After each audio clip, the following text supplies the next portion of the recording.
Hello दोस्तों। आज मैं एक 2022 में रिलीज़ हुई मिस्ट्री और ड्रामा मूवी की स्टोरी एक्सप्लेन करने वाला हूँ। मूवी स्टार्ट करने से पहले अगर आपने चैनल को सब्सक्राइब नहीं किया है तो पहले चैनल को सब्सक्राइब करके बेल आइकन ऑन कर लीजिए ताकि चैनल पर आने वाली सभी लेटेस्ट मूवीज़ के नोटिफिकेशंस आप तक सबसे पहले पहुँचे। So let's begin with our today's movie deep water.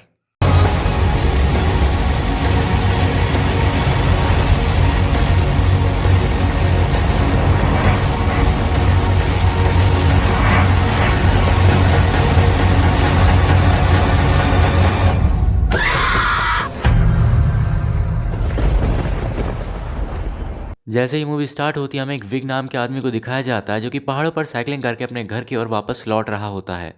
घर पर उसकी वाइफ सीढ़ी पर बैठकर उसे देख रही होती है। विक उससे पूछता है कि क्या हुआ, तो मेलिंडा कहती है कि कुछ नहीं। उसके बाद कहानी में फ्लैशबैक दिखाया जाता है। फ्लैशबैक में हम देखते हैं कि मेलिंडा और विक की एक छोटी बेटी है जो कि विक के काफ़ी करीब है। अब ये दोनों हस्बैंड वाइफ एक पार्टी में जा रहे होते हैं, इसलिए विक ने अपनी बेटी का ख्याल रखने के लिए एक बेबी सिटर को बुलाया हुआ था। अब मेलिंडा को समझ नहीं आ रहा था कि उसे आज रात को पार्टी में क्या पहनना चाहिए।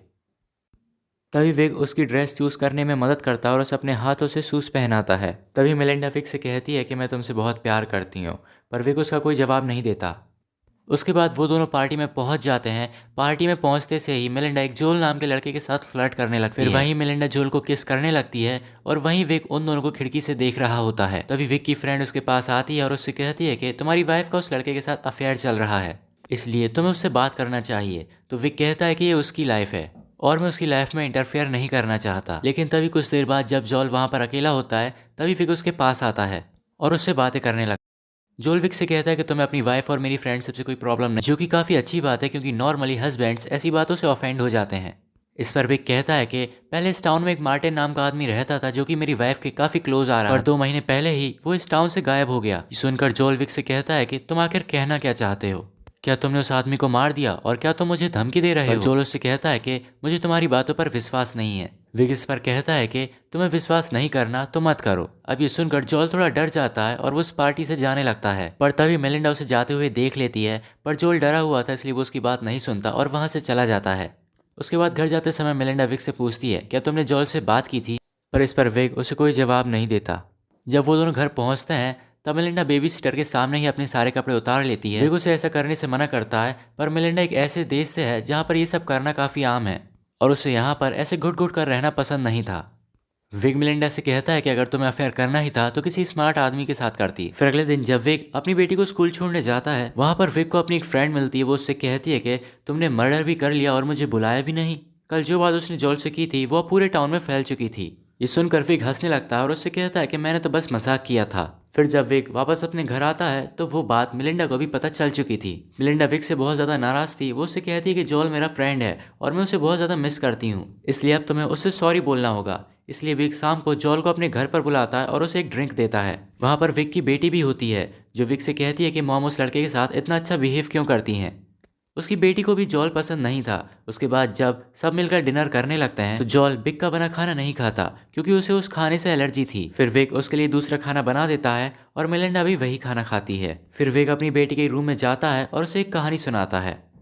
कहानी सुनाने के बाद जब विग वापस नीचे आता है तो वो देखता है कि जॉल और उसकी वाइफ दोनों एंजॉय कर रहे थे। मेलिंडा विग से कहती है कि मैं एक ड्रिंक लेने जा रही हूँ, तब तक तुम जॉल के साथ बात करो।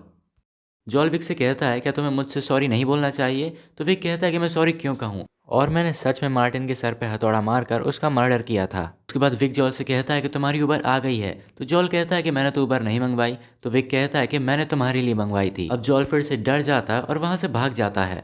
अगले दिन हम विग और मिलेंडा को एक और पार्टी में देखते हैं। वहां पर विग को अपना एक दोस्त लियोनल मिलता है जो कि एक बुक राइटर था। वो विग से पूछता है कि तुम अब क्या करते हो, तो विग बताता है कि वो आर्मी के ड्रोन्स के लिए चिप बनाता है। अब ये सुनकर लियोनल बोलता है कि तुम्हारे बनाए हुए ड्रोन से तो बस लोगों की जान ली जाती है। इस पर विग कहता है कि ऐसा नहीं है, हम फूड डिलीवरी के लिए भी इसका इस्तेमाल कर सकते हैं। उसके बाद जब सब लोग डांस कर रहे होते हैं तब विग लियोनल की वाइफ के साथ डांस करने लगता है। विग ऐसा सिर्फ अपनी वाइफ को जेलस फील कराने के लिए कर रहा था। वैसे विग कभी पार्टीज में डांस नहीं करता। ये देखकर विग के दोस्त भी काफी हैरान थे। घर आते समय मिलिंडा विग से पूछती है क्या तुम्हें वो लड़की पसंद है। दरअसल मिलिंडा उस लड़की से जेलस हो गई थी। वो विग से कहती है कि अगर तुमने मुझसे चीट किया तो मैं तुम्हें जान से मार दूंगी। फिर अगले दिन जब दोनों अपनी बेटी का गेम देखने जाते हैं तभी विग के पास एक कॉल आता है और विग को पता चलता है कि उसकी वाइफ मिलिंडा ने $3000 को चेक से कैश में कन्वर्ट करने की रिक्वेस्ट डाली है। अब ये चेक जिस नाम पर था विग उसके बारे में पता लगाता है। तभी विक को पता चलता है कि उस आदमी का नाम विकी है और वो पियानो बजाता है। मिलिंडा का उसके साथ भी अफेयर शुरू हो गया था और वो रोज रात को लेट आने लगी। फिर अगले दिन विक अपने दोस्त के साथ विकी से मिलने जाता है और वो अपने दोस्त को भी विकी और मिलिंडा के अफेयर के बारे में बता देता है। फिर विक विकी और मिलिंडा को साथ में इमेजिन करने लगता है। इससे वो काफ़ी ज़्यादा डिस्टर्ब्ड फील करता है। फिर जब एक पूरी रात मिलिंडा घर पर नहीं आती, इससे विक को काफ़ी ज़्यादा बुरा लगता है। फिर जब विक मिलिंडा से पूछता है कि तुमने $3000 विकी को क्यों दिए, तो मिलिंडा उसके सवाल का कोई जवाब नहीं देती। फिर विक उससे पूछता है कि तुम पूरी रात कहाँ थी, तो मिलिंडा कहती है कि मैं सारी रात विकी के साथ थी और हम दोनों एंजॉय कर रहे थे और उसने मेरे शरीर पर एक निशान भी छोड़ा है। विक मिलिंडा से कहता है कि हमारी एक बेटी भी है, तो मिलिंडा कहती है कि वो तुम्हारी चॉइस थी और ये बोलकर वहाँ से चली जाती है। ऐसे ही कुछ दिन बीत जाते हैं और हम देखते हैं कि सब लोग एक पार्टी में काफ़ी इंजॉय कर रहे थे। वहाँ पर विकी भी था, तो मिलिंडा विकी से पियानो बजाने को कहती है। ये देखकर विक को अच्छा नहीं लगता। ये देखकर मिलिंडा विक के पास आती है और उसे अच्छा महसूस कराने की कोशिश करती है। उसके बाद मिलिंडा विकी को विक से इंट्रोड्यूस करवाती है। फिर रात को विक मिलिंडा को ढूंढने की कोशिश करता है, पर वो उसे कहीं नहीं। फिर थोड़ी देर बाद वो देखता है कि वो दोनों एक कमरे में एंजॉय कर रहे हैं। ये देखकर विक बाहर आकर एक स्विमिंग पूल के पास बैठ जाता है। फिर थोड़ी देर बाद विकी और मिलिंडा भी उस स्विमिंग पूल में आ जाते हैं। मिलिंडा विकी को किस करने वाली ही होती है, लेकिन तभी वो विक को देख लेती है और रुक जाती है। फिर तभी अचानक वहाँ पर बरसात होने लगती है और सभी लोग अंदर चले जाते हैं। अब वहाँ पर विक और विकी अकेले होते हैं और लियोनल भी उन्हें ऊपर से देख रहा होता है। थोड़ी देर बाद विक भी वहाँ अंदर आ जाता है और बाकी सबके साथ बातें करने लगता है। फिर मिलिंडा विकी को ढूंढने लगती है। उसे पहले तो विकी नहीं मिलता, लेकिन बाद में उसे बाहर स्विमिंग पूल में विकी की डेड बॉडी तैरती हुई नजर आती है। उसके बाद सभी लोग बाहर जाते हैं और उसकी डेड बॉडी को स्विमिंग पूल से बाहर निकालते हैं। वो लोग विकी को सीपीआर देने की कोशिश करते हैं, लेकिन उसकी पहले ही मौत हो चुकी थी। फिर थोड़ी देर बाद वहां पर पुलिस आती है और उनसे पूछती है कि आखिरी बार विकी के साथ कौन था। इस पर मिलिंडा कहती है कि विक ने ही विकी को मार। थोड़ी देर बाद पुलिस विक को अपने पास बुलाती है और उससे पूछती है कि तुम्हारी वाइफ और विकी का अफेयर चल रहा था, क्या तुम्हें इसके बारे में पता है। तो विक कहता है कि हाँ, मुझे इसके बारे में पता है, लेकिन मुझे उससे कोई फर्क नहीं पड़ता।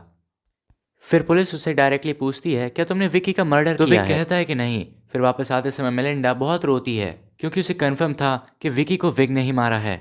घर आकर विक मिलिंडा से पूछता है क्या तुम्हें डिवोर्स चाहिए। तो मिलिंडा कहती है कि नहीं। विक कहता है कि तुम्हें पता है कि विकी को मैंने ही मारा है। तो मिलिंडा कहती है कि तुमने उसे मेरे लिए मारा है, मतलब तुम मुझसे बहुत प्यार करते हो। फिर अगले दिन साइकिलिंग करने के दौरान विक देखता है कि एक कार उसे फॉलो कर रही है। उसके बाद जब वो अपनी बेटी को स्कूल छोड़ने जाता है तो उसे वहाँ पर जैकी मिलती है और वो विक को बताती है कि मेरा हस्बैंड और तुम्हारी वाइफ मिलने लगे हैं और उन्हें शक है कि तुमने ही मर्डर किया है और वो उसे प्रूफ करने के लिए कोई प्लान बना रहे हैं। तो विक जैकी से कहता है कि कल तुम अपने हस्बैंड को लेकर मेरे घर आना और मैं कल उससे बात करूंगा। तो फिर कल जैकी और लियोनल विक के घर आते हैं। डिनर के बाद विक लियोनल से कहता है कि तुम किसी को बताना मत कि विकी का मर्डर मैंने ही किया। लियोनल विक से कहता है कि मैंने सुना है कि तुमने अपनी वाइफ के पहले लवर को भी मार डाला था, पर इस पर विक उसे कोई भी जवाब नहीं देता। फिर अगले दिन सड़क पर जाते हुए विक को वही कार दिखती है जो उस दिन उसका पीछा कर रही थी। फिर जब विक कार के ओनर को ढूंढता है तो वो देखता है कि वो ओनर मिलिंडा के साथ बैठा हुआ है। फिर विक डायरेक्टली जाकर मिलिंडा के पास बैठ जाता है और उससे पूछता है कि यह आदमी कौन है। मिलिंडा उस आदमी को एक थेरेपिस्ट बताकर विक से इंट्रोड्यूस करवाती है। फिर कुछ देर बात करने के बाद जब विक वहां से जाने लगता है तो वो उस आदमी से उसका कार्ड मांगता है, पर उस आदमी के पास कोई भी कार्ड नहीं होता। तो विक समझ जाता है कि यह आदमी एक डिटेक्टिव है और लियोनल और मिलिंडा ने उसके पीछे उसे लगाया हुआ है। फिर कुछ दिनों बाद विक फिर से मिलिंडा को एक नए लड़के के साथ देखता है जिसका नाम निक होता है, जो कि बहुत ज्यादा अमीर होता है। वो लोग जहाँ भी जाते हैं विक उनका पीछा करता है। फिर जब एक रात मिलिंडा निक से फोन पे बात करती है, तभी ऊपर से विक उनकी बात सुन रहा था। उनकी बातें सुनकर विक को पता लगता है कि मिलिंडा और निक साथ में ब्राजील जाने की प्लानिंग कर रहे हैं। मिलिंडा अपने साथ अपनी बेटी को भी ले जाने वाली है। उसके बाद वो निक के साथ वहीं पर रहेगी। फिर एक दिन मिलिंडा निक को अपने घर पर लंच पर बुलाती है। फिर वो निक को अपने साथ ऊपर ले जाती है और वो दोनों विक के सामने ही आपस में चिपकने लगते हैं। फिर कुछ दिनों बाद विक निक से मिलता और उससे कहता है कि मिलिंडा तुम्हें कॉल करने की कोशिश कर रही है और हम तुम्हें एक कंस्ट्रक्शन साइट दिखाना चाहते हैं। निक विक की गाड़ी में बैठकर उसके साथ जाने लगता है। विक निक से पूछता है कि तुमने मिलिंडा के साथ ब्रेकअप क्यों किया है। निक उससे कहता है कि मुझे कुछ याद नहीं। फिर विक काफ़ी तेज़ गाड़ी चलाने लगता है, इससे निक डर जाता है और मिलिंडा को कॉल करने की कोशिश करता है, पर वो लोग जंगलों के बीच में थे जिसकी वजह से निक के मोबाइल में सिग्नल नहीं आ रहे थे। उसके बाद विक अपनी गाड़ी रोकता है और निक से कहता है कि यहाँ पर मैं और मिलिंडा अक्सर आते रहते हैं। उसके बाद विक एक पत्थर उठाकर निक को मारता है और उसे पहाड़ से नीचे, जिससे वहीं उसकी मौत हो जाती है। फिर विक निक के पास से सभी सामान निकाल लेता है और उसके शरीर से पत्थर बांधकर उसे डुबा देता है। फिर विक घर वापस आता है और निक को मारने की खुशी में अपनी बेटी के साथ सेलिब्रेट करता है। फिर वहाँ मेलिंडा आती है और विक से कहती है कि कल हम साथ में पिकनिक पर जाएंगे। फिर जब वो लोग पिकनिक पर जाते हैं, विक देखता है कि उनकी बेटी उसी झरने के पास जा रही है जहाँ पर उसने निक को मारा था। विक देखता है कि निक की डेड बॉडी पानी के ऊपर तैर रही है। फिर विक फैमिली को लेकर घर जाता है और वापस साइकिल लेकर उसी झील किनारे आता है। वहीं जब मेलिंडा विक को ढूंढ रही थी, उसे विक के सामान में निक का वॉलेट मिलता है, जिससे वो समझ जाती है कि निक को भी विक ने ही देखकर मेलिंडा अपसेट हो जाती है और वहां से जाने के लिए सामान पैक करने लगती है। वहीं विक निक की बॉडी को डंडे से डुबाने की कोशिश करता है, लेकिन लियोनल उसे ये सब करते हुए देख लेता है। लियोनल निक की डेड बॉडी देखकर डर जाता है और वहां से भागने लगता है। विक शॉर्टकट लेकर लियोनल की कार के सामने आ जाता है। विक को बचाने के चक्कर में लियोनल की कार अनबैलेंस हो जाती है और वो तालाब में गिर जाती है और वहीं लियोनल की मौत हो जाती है। वहीं मेलिंडा अपनी बेटी को लेकर वहां से जाने की प्लानिंग कर रही थी, लेकिन उसकी बेटी अपना बैग स्विमिंग पूल में डाल देती है क्योंकि वो विक से बहुत प्यार करती थी। तो मेलिंडा डिसाइड करती है कि वो अपनी बची हुई बाकी लाइफ भी विक के साथ ही बिताएगी और वो निक का वॉलेट जला देती है ताकि उसके खिलाफ कोई सबूत न बचे। विक साइकिल से वापस अपने घर आता है और वो देखता है कि मेलिंडा सीढ़ी पर बैठकर उसे देख रही थी। वो उससे पूछता है कि क्या हुआ, तो मेलिंडा कहती है कुछ नहीं और वहां से चली जाती है, जैसा कि हमें मूवी की शुरुआत में दिखाया था। And here this movie ends. Hope you enjoyed this video. For more such videos, subscribe to our channel and press the और हमें कमेंट करके ज़रूर बताएं कि आपको इस मूवी के एक्सप्लेनेशन और इसकी स्टोरी कैसी लगी। Thanks for watching.